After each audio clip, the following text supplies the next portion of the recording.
Your little crafts shop is just a hobby, honey. Let the men handle the real business decisions. Jack's words cut through the chatter at our family barbecue, followed by that familiar condescending chuckle that made my stomach turn. I gripped my wine glass tighter, forcing a smile as our friends and relatives awkwardly shifted in their seats.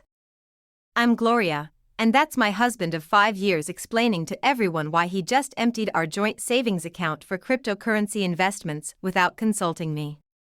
The same account I'd been contributing to from my little hobby, a jewelry design business I'd built from scratch. Tell them about your latest investment, Jack, his sister Amy urged, clearly trying to change the subject.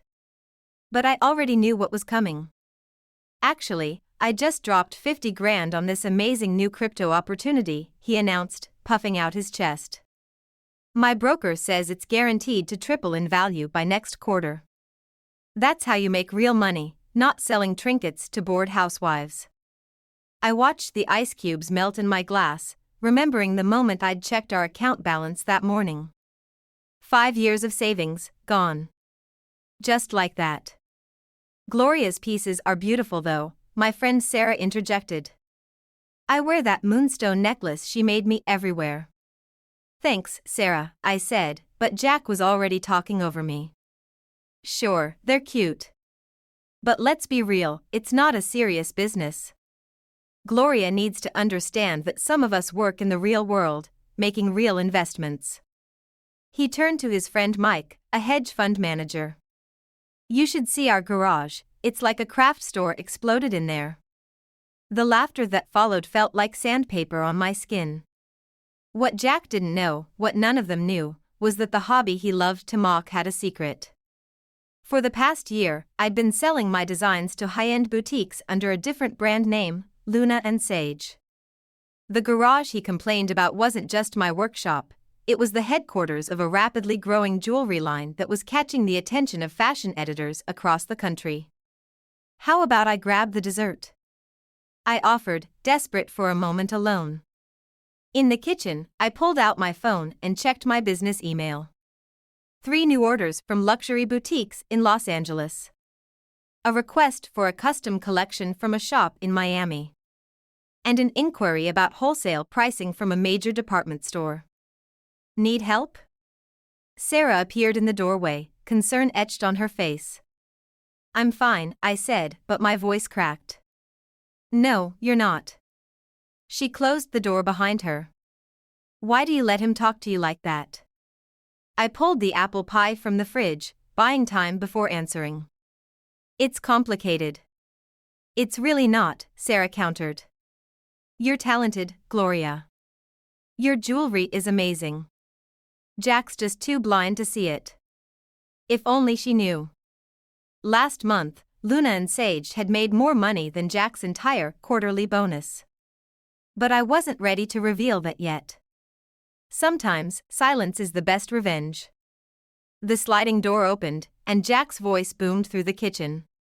Gloria, Mike wants to see those craft supplies you've been wasting money on. Show him why I had to take control of our finances. Something snapped inside me. Maybe it was the wine, maybe it was years of suppressed anger, but I turned to face him. You know what, Jack? Why don't you show Mike your crypto portfolio instead?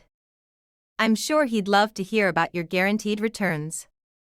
The room fell silent. Jack's face reddened. Don't start with that attitude.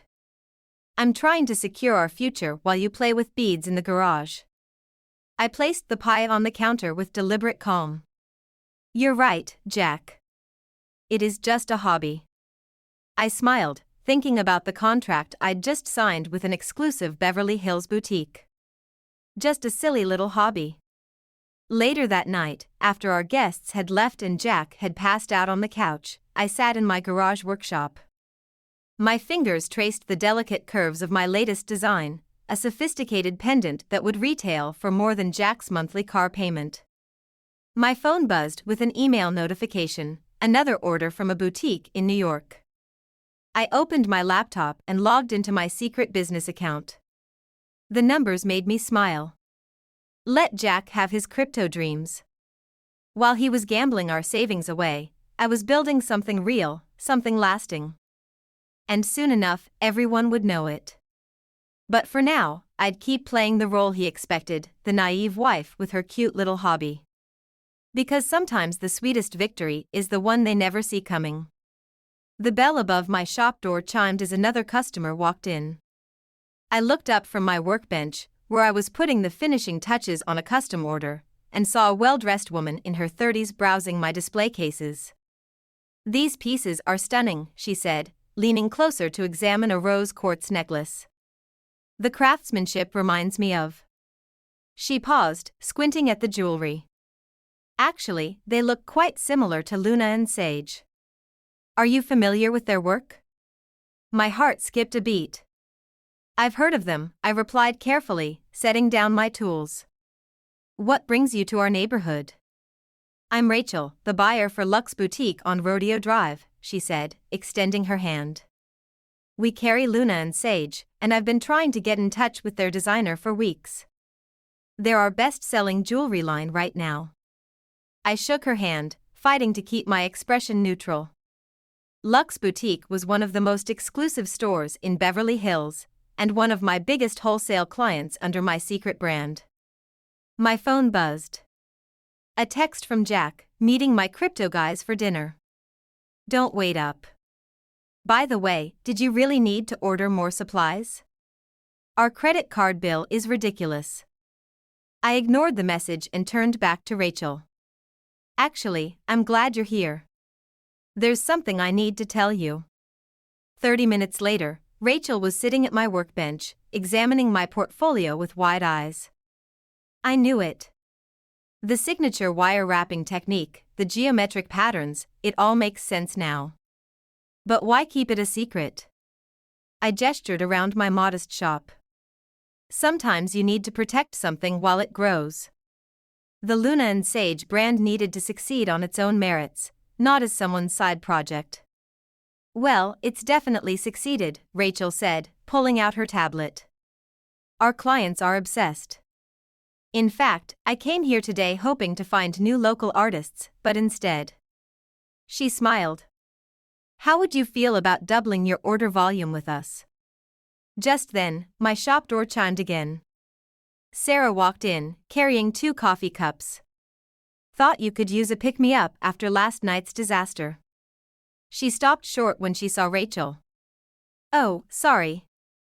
I didn't realize you had a client." "Perfect timing," I said, taking the coffee. "Sarah, meet Rachel from Luxe Boutique." "Rachel, this is my friend Sarah, and actually, she's wearing one of my pieces right now." Rachel studied the delicate moonstone necklace around Sarah's neck. "That's Luna and Sage's signature moonstone pendant." "But I thought..." Her eyes widened with understanding. "Oh my God." Sarah looked between us, confused. "Luna and what? Should I tell her, or should you?" Rachel asked with a knowing smile. I took a deep breath. "Sarah, remember how you've been telling me to stand up for myself? Well, there's something you should know about my little hobby." As I explained everything, Sarah's expression shifted from confusion to disbelief to joy.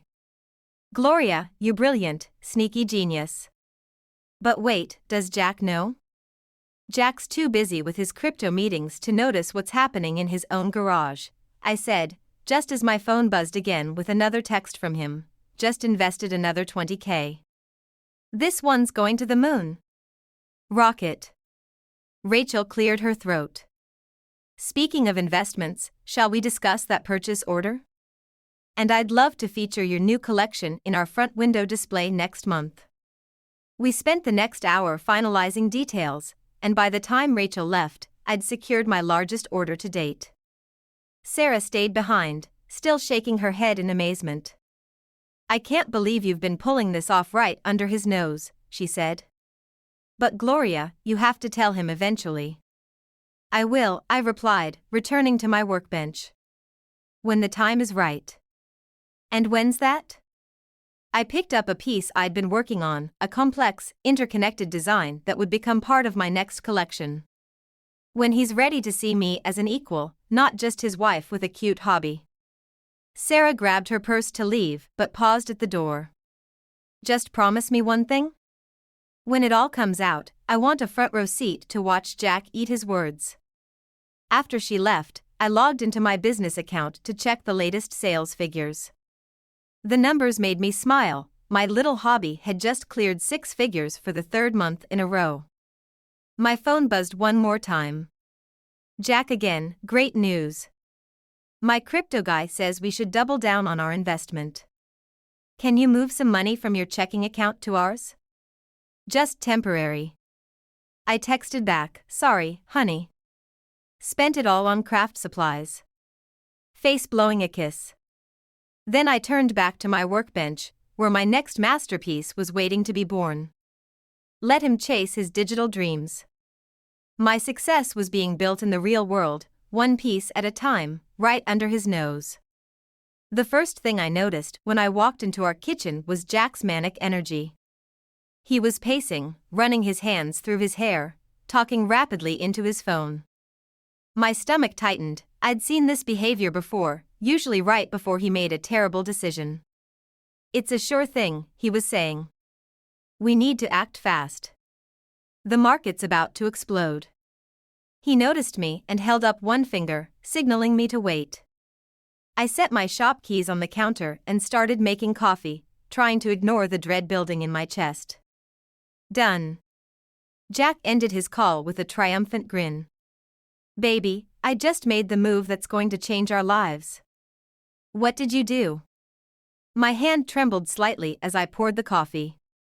I liquidated our savings account. All of it. Put everything into this new crypto coin that's about to go viral. He grabbed my shoulders, eyes wild with excitement. We're talking potential returns of 1,000%. The coffee mug slipped from my hand, shattering on the floor. You did what? I know, it sounds crazy. But my guy has insider information. This is bigger than Bitcoin. We're getting in on the ground floor. I stepped away from him, coffee spreading across the tile like a dark stain. Jack, that was our emergency fund.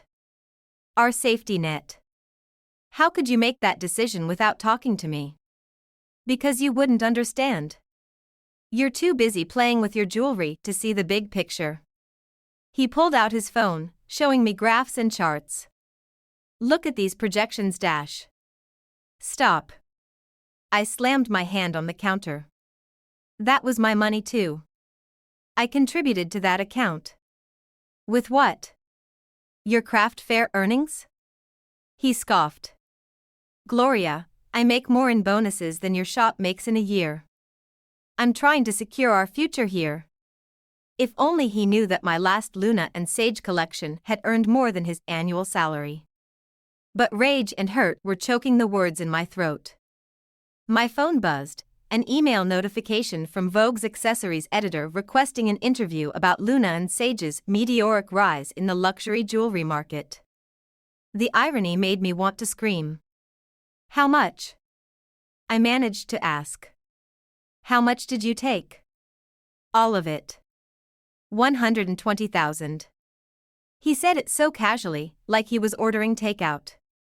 But don't worry, by next month it could be worth millions. I grabbed my keys from the counter. I need some air. Where are you going? We should be celebrating. Celebrating? I spun around. You just gambled away our entire savings without even talking to me. I'm your wife, Jack, not some spectator in your get-rich-quick schemes. Oh, come on. At least I'm doing something to improve our situation. What are you doing? Sitting in that little shop all day, playing businesswoman? The words hit like physical blows. I walked to the door, then paused. You know what the difference is between us, Jack? While you're chasing fantasies, I'm building something real. Something that will last. Real? He laughed. Wake up, Gloria. The world is changing. Crypto is the future. Your little beaded necklaces are hardly going to fund our retirement. I opened the door, but he wasn't finished. And by the way, I saw your supply receipts. $3,000 last month? Are you trying to bankrupt us? Those supplies had generated over 40,000 in wholesale orders, but he'd never bothered to ask about my business finances. I stepped outside without responding, letting the door slam behind me. In my car, I pulled out my phone and opened my business email. The Vogue interview request sat there, along with 3 new wholesale orders and an invitation to showcase Luna and Sage at Paris Fashion Week.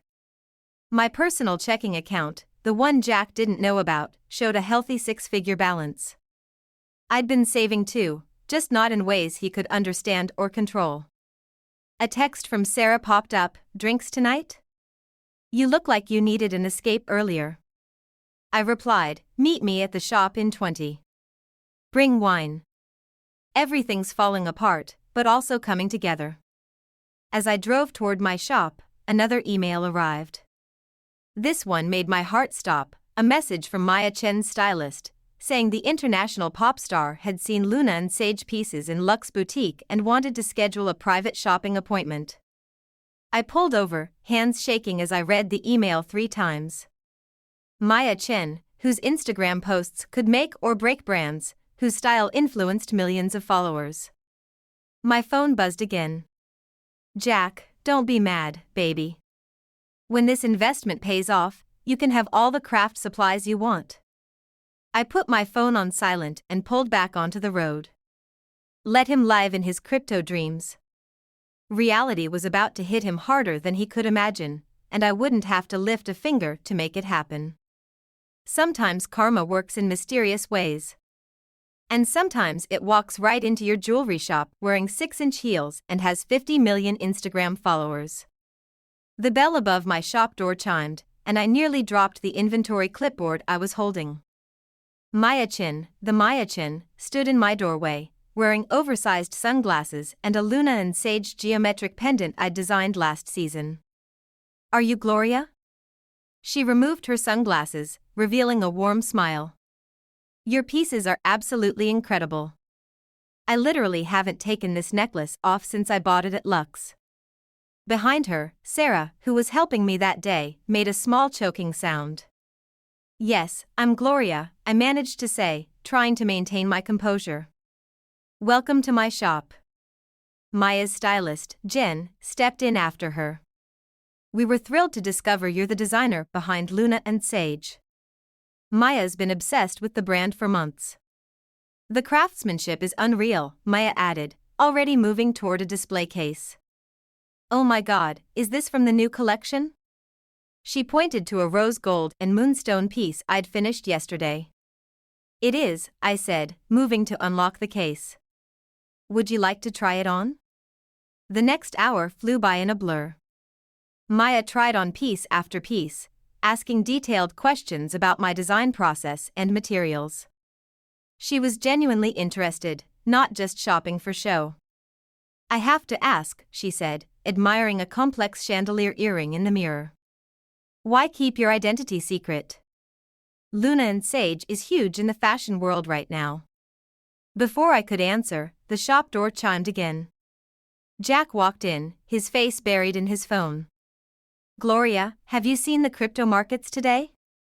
We need to talk about dash." He looked up and froze. Maya turned around, still wearing my earrings. "Oh my gosh, are you Gloria's husband? You must be so proud." I was just telling my stylist that Gloria's work is revolutionizing contemporary jewelry design. The Luna and Sage pieces are dash. "The what pieces?" Jack interrupted, looking confused. The room went silent. Sarah suddenly became very interested in reorganizing a drawer of chains. "Luna and Sage," Maya repeated slowly. "Your wife's jewelry line? The one that's been featured in every major fashion magazine this year?" Jack's face went through a series of expressions: confusion, disbelief, shock. "Gloria's shop is called Handmade by Gloria." "What are you talking about?" I took a deep breath. "Jack, maybe we should discuss this dash." "Oh no," Maya said, covering her mouth. "Did I just?" I'm so sorry, I assumed he knew. Knew what? Jack demanded. Gloria, what's going on? Just then, Jen's phone buzzed. She glanced at it and gasped.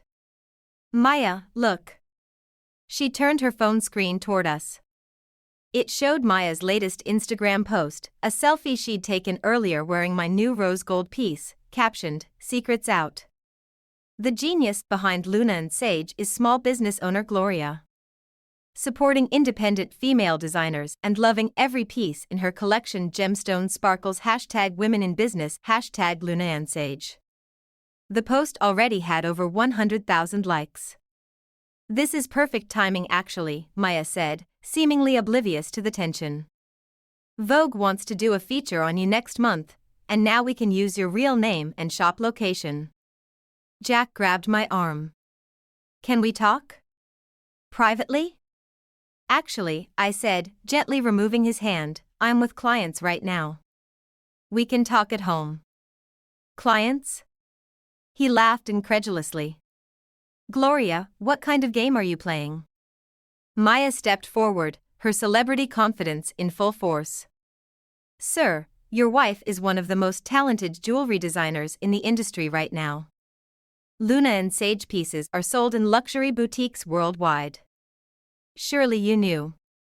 Jack's phone chose that moment to buzz. He pulled it out and his face went pale. The crypto market was crashing. I need some air, he muttered, rushing out of the shop. I am so sorry, Maya said once he'd gone. I really thought he knew. It's okay, I replied, surprising myself by how calm I felt. It was time for the truth to come out anyway. Maya ended up buying 8 pieces, including the rose gold earrings. Before leaving, she turned to me. For what it's worth, I think you're incredible. Building this empire right under everyone's noses? That takes serious skill. After they left, Sarah locked the door and flipped the sign to closed. Are you okay? She asked. I checked my phone. The Luna and Sage business account was blowing up with notifications. Maya's post had gone viral, and orders were flooding in. Meanwhile, Jack had sent 15 texts, each more frantic than the last. I'm better than okay, I said, looking around my little shop, the place Jack had dismissed as a hobby, now about to become known as the birthplace of a luxury jewelry empire. I think it's finally time to step into the spotlight. Sarah poured 2 glasses of emergency wine we kept in the back. To karma, she said, raising her glass. To karma, I agreed, and to never hiding your light to make someone else comfortable. My phone buzzed again. Jack, we need to talk about the crypto crash. And what the hell is Luna and Sage? I put my phone away and took another sip of wine. He'd figure it out soon enough. I found Jack sitting in our dark kitchen, illuminated only by his laptop screen. Empty coffee cups and crumpled papers surrounded him like the aftermath of a storm. It's gone, he said without looking up. All of it. The crypto market crashed. Everything we had, just gone. I flicked on the lights. You mean everything you took from our joint account without asking me? He finally looked up, his eyes red-rimmed. This isn't the time for that, Gloria. We're ruined. And meanwhile, you've been living some kind of double life? Luna and Sage? Really? I set my bag down and pulled out my tablet. Since we're talking about finances, let me show you something. I opened my business accounting software and turned the screen toward him. His eyes widened at the numbers. That can't be right. Last month's revenue, I said. And here's the projection for next quarter, after Maya Chen's Instagram post. I swiped to the next screen. He pushed back from the table. This is a joke, right? These numbers, they're more than my annual salary. The Vogue feature comes out next week, I continued. And Paris Fashion Week wants Luna and Sage as a featured designer.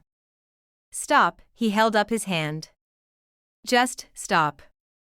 I lost everything today, And now you're telling me that your little bead shop is worth millions? Not the bead shop. Luna and Sage. The brand you mocked as my little hobby while you were gambling away our savings. His laptop pinged with another notification. He glanced at it and groaned. My crypto broker just filed for bankruptcy. They're saying there's evidence of fraud. How much did you lose in total? Everything. The savings, my bonus, and... He swallowed hard. I took out a loan against my 401k. I sat down across from him, letting that sink in. Outside, a car alarm went off, its wailing eerily appropriate for the moment. I need your help, Gloria, he finally said. Just a small loan to tide us over. Once the market recovers dash. There is no us in this situation, Jack. You made these decisions alone. You can face the consequences alone. But you're my wife. And clearly, he gestured at my tablet, you have the means to help. We're supposed to support each other. Like you supported me? I pulled out my phone and played a video Sarah had recorded at the family barbecue. His voice rang out, it's not a serious business. Gloria needs to understand that some of us work in the real world.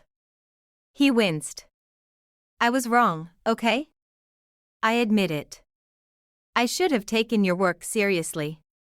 It's not about taking my work seriously, Jack. It's about respect. Partnership.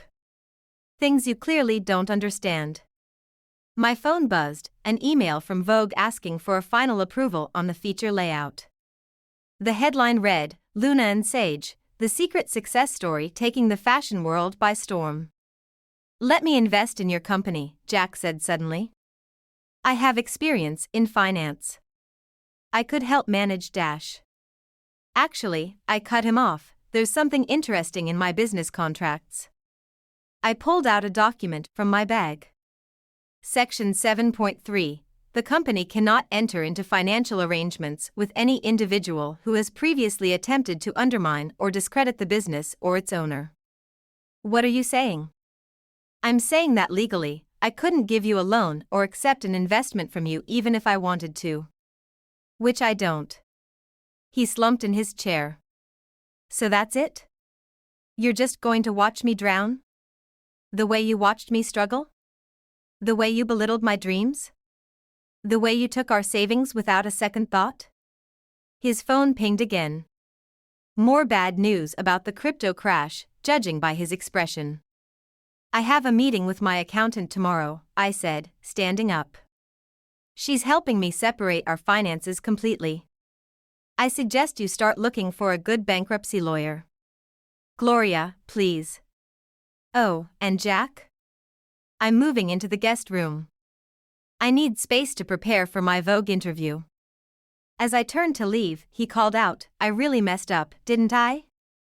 I paused at the door. You know what the funny thing is? While you were chasing get-rich-quick schemes, I was building something real. Something lasting. And I did it right under your nose, because you were too arrogant to even notice. What am I supposed to do now? That's not my problem anymore.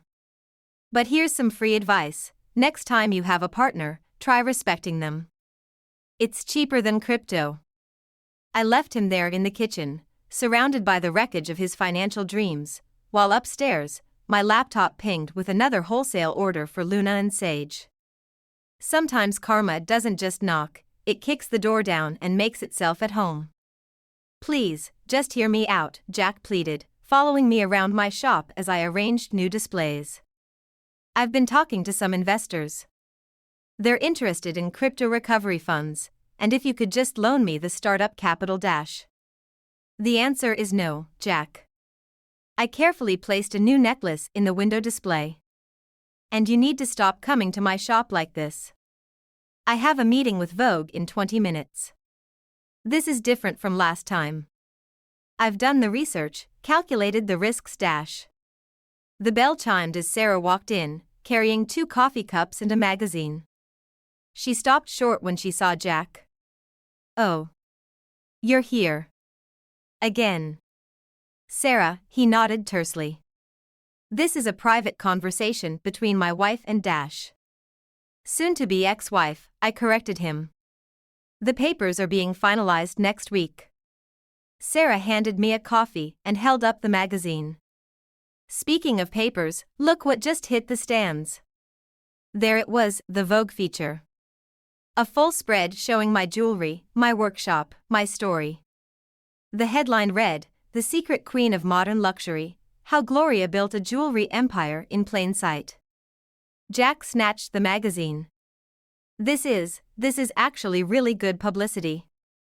His expression shifted. "Gloria, think about it, with your brand recognition and my business expertise dash. Are you serious right now?" Sarah interrupted. "You lost all her money in a crypto scam, and now you want to manage her successful business? I made a mistake, okay? I'm trying to make it right. By asking for more money?" I took the magazine back from him. "The answer is no, Jack. Not just no, but legally impossible. Remember the contract clause? That's just a technicality. We could work around it dash. Like you worked around asking my permission before emptying our savings?" I set down my coffee. "Let me be very clear, I will not loan you money. I will not invest in your schemes. And I absolutely will not let you anywhere near my company. Our marriage counselor said we need to work on communication dash. I stopped going to counseling 3 weeks ago," I said. "Right after I found out you'd been hiding more crypto losses from me." The bell chimed again. A woman in designer clothes walked in, then stopped to stare. "Oh my God, are you Gloria? I just read your Vogue feature. I'm obsessed with Luna and Sage." Jack's face darkened. "I'll come back later when dash." "No," I cut him off. "You won't. Sarah, can you please show my husband out?" "And Jack?" I waited until he looked at me. "If you come to my shop again, I'll have to get a restraining order." Sarah practically pushed him toward the door. Through the window, I watched him walk to his car, not the luxury sedan he used to drive, but a used Honda he'd had to buy after the crypto crash. "Your newest collection is stunning," the customer was saying, admiring a display case. "I can't believe you created all this while dealing with, well, I read about your husband in the article. That must have been awful." I managed a professional smile. Sometimes the biggest obstacles lead to the greatest successes. After the customer left with 3 pieces, Sarah locked the door for my Vogue interview prep. "You okay?" she asked. "That's the 3rd time this week he's shown up." "I'm fine. Just tired of him trying to capitalize on my success after spending years mocking it." My phone buzzed, an email from my lawyer, divorce papers ready for final review. Also, Mr. Chen's legal team is requesting a meeting about his proposed investment in your crypto recovery fund venture. Advised them of Section 7.3 restrictions. He's contacting my lawyers now? I showed Sarah the email. "Desperate much?" She shook her head. "Want me to stay for the Vogue interview?" "No, I've got this. But first." I pulled out my phone and drafted a text to Jack, "Stop contacting my lawyers. Stop coming to my shop. Stop trying to find ways around the contract. It's over, both our marriage and any possibility of a business relationship. I've instructed my legal team to proceed with the restraining order if you continue." Sarah read over my shoulder as I hit send. Harsh. But necessary. "Sometimes you have to be cruel to be kind," I said, straightening my desk for the interview. "Or in this case, cruel to be legally compliant." My phone buzzed one last time. "Jack, you'll regret this. The crypto market will recover, and you'll wish you'd invested when you had the chance." I deleted the message without responding. Through my shop window, I could see the photographer for Vogue setting up equipment on the sidewalk. The sunlight caught my display cases, making the jewelry sparkle. "Ready for your close-up?" Sarah asked. I smiled, thinking about how far I'd come from the woman who used to hide her success to protect her husband's ego. More than ready. It's time to shine. The conference room at my lawyer's office felt too small for the tension it contained. Jack sat across from me, looking nothing like the confident man who used to mock my little hobby. His suit was wrinkled, his tie slightly askew. "Before we finalize the divorce," he said, "I need to say something." My lawyer, Rebecca, started to object, but I held up my hand. Let him speak. "I saw your jewelry in the window at Bergdorf's yesterday," Jack said quietly. "Right next to Cartier. Your window display was bigger than theirs." I waited, wondering where this was going. "Remember when we first met? You were making jewelry on your coffee table in that tiny apartment. I told you it was cute." He laughed bitterly. "Cute? I called your dream cute while you were building an empire." Jack dash. "No, please. Let me finish." He pulled something from his pocket, a crumpled magazine page from my Vogue feature. "I've read this article probably 50 times. There's this quote from you: 'Success isn't about quick wins or lucky breaks. It's about showing up every day, believing in yourself when no one else does, and building something real.'" Rebecca checked her watch pointedly. "The thing is," Jack continued, "I never showed up for you. I was so busy chasing get-rich-quick schemes that I missed watching my wife become one of the most successful jewelry designers in the country." "This is very touching," Rebecca interrupted, "but we have papers to sign." "I'm not asking for money," Jack said quickly. "Or investment opportunities. Or anything really. I just..." He swallowed hard. "I need you to know that I understand now. What I did. How I treated you. I was wrong." The room fell silent. Through the window, I could see the city skyline. Somewhere out there, my new flagship store was under construction. "You know what hurt the most?" I finally said. "Not the money you lost, or even the insults. It was that you never once asked about my dreams. You never sat in my workshop and asked why I loved making jewelry, or what inspired my designs." I know. I was an idiot. No, you were worse than an idiot. You were a husband who made his wife feel small so you could feel big. He flinched. The crypto crash, losing everything, it opened my eyes. But by then it was too late. Rebecca slid the divorce papers across the table. "If we're done with the confessions, we should proceed." "One more thing," Jack said, reaching into his briefcase. He pulled out a small box, one of my original Luna and Sage packaging boxes. "I found this in our garage. It's the first piece you ever sold under the brand." I remembered it well, a delicate moonstone pendant that had given me the courage to start the secret line. "You kept this?"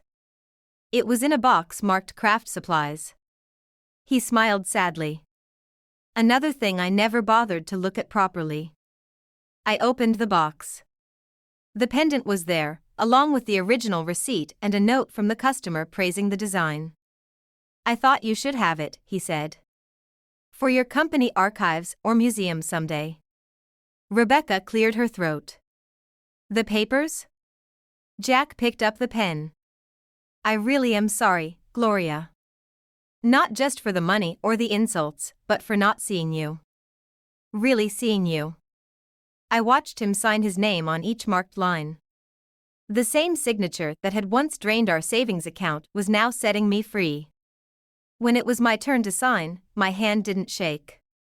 Each signature felt like stepping into a new chapter. "Congratulations," Rebecca said when we finished. "You're officially divorced."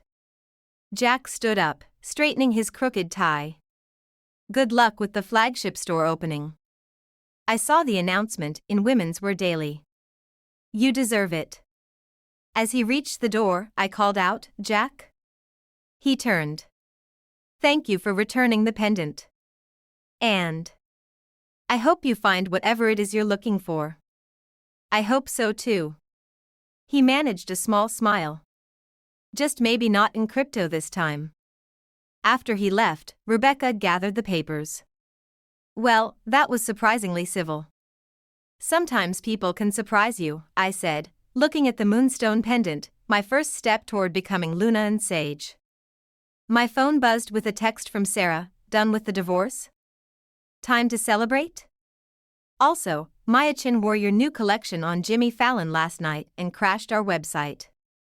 Again. I smiled and texted back, meet me at the shop. Bring champagne. The real expensive kind, turns out I can afford it. Standing up, I slipped the pendant into my pocket. Sometimes you need to keep a reminder of where you started to fully appreciate how far you've come. And sometimes the best revenge isn't revenge at all, it's living well and letting karma handle the rest. The red ribbon cutting scissors felt heavy in my hands as I stood before the crowd gathered outside my new flagship store. Camera flashes sparked like lightning, and reporters called out questions. Gloria. How does it feel to be opening your first Luna and Sage boutique? Is it true the waiting list for your newest collection is over 3,000 people? Can you comment on the rumors about an LVMH buyout offer? Sarah squeezed my arm. Look at all this. Remember when you were hiding your designs in boxes marked craft supplies? Before I could respond, a murmur went through the crowd. Maya Chen was making her way forward, wearing my latest design, a complex geometric necklace that had already been dubbed the Gloria by fashion magazines. I wouldn't miss this for anything, she said, hugging me. You're living proof that success is the best revenge. It's not about revenge anymore, I replied, surprising myself with the truth of it. It's about finally being exactly who I was meant to be. The crowd parted again, and I saw him, hey Jack, standing at the back, wearing a department store suit and an uncertain expression. Our eyes met briefly before he nodded and turned away. Want me to have security remove him? Sarah whispered. I shook my head. Let him stay. Let him see. Turning to the crowd, I raised the scissors. Thank you all for being here today. This store represents more than just jewelry or success. It represents every person who's ever been told their dreams were too small, their ambitions too big, or their talents not worth noticing. The cameras clicked frantically. Each piece in this collection tells a story of transformation. Of hidden strength becoming visible beauty. I touched the moonstone pendant I wore, my first Luna and Sage piece, the one Jack had returned. Sometimes we need to hide our light while it grows. But eventually, we all deserve to shine. The ribbon fell away, and the crowd cheered. As people began flowing into the store, I caught fragments of conversation. The craftsmanship is incredible dash. Did you see the prices? And there's still a waiting list dash. That window display belongs in a museum dash. Inside, Sarah handed me a glass of champagne. Your little hobby turned out pretty well, huh? I laughed, watching as Maya Chin posed for photos with fans in front of a display case featuring my most iconic pieces. Through the windows, I could see the store's name in elegant gold letters, Luna and Sage by Gloria. My phone buzzed, an email from my accountant, quarterly projections exceeded expectations by 300%. LVMH increased their offer. Should we schedule a meeting? Gloria? A familiar voice made me turn. Jack stood there, looking both out of place and humbled. I'm not staying. I wanted to give you this. He handed me an envelope. Inside was a newspaper clipping from years ago, a tiny advertisement for my first craft fair booth. I'd forgotten he'd even kept it. You were right, he said quietly. About everything. While I was chasing quick riches, you were building something real. Something lasting. Thank you, I said, and meant it. I got a real job, he added. Nothing fancy, junior accountant at a small firm. Starting over.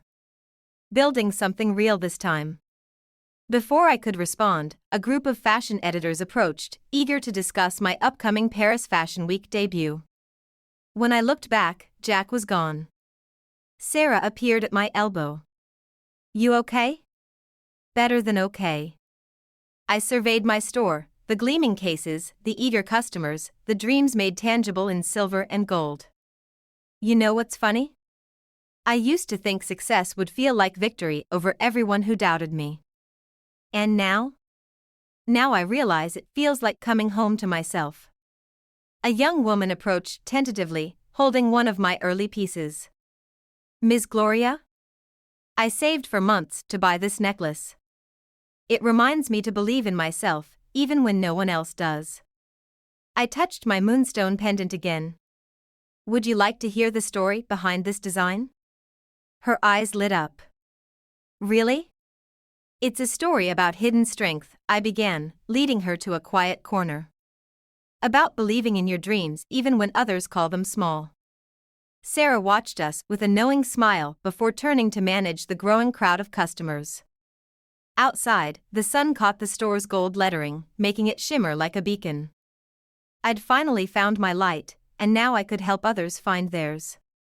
Not through revenge or vindication, but through the simple act of creating beauty and believing in its worth. That, I realized, was the greatest success of all.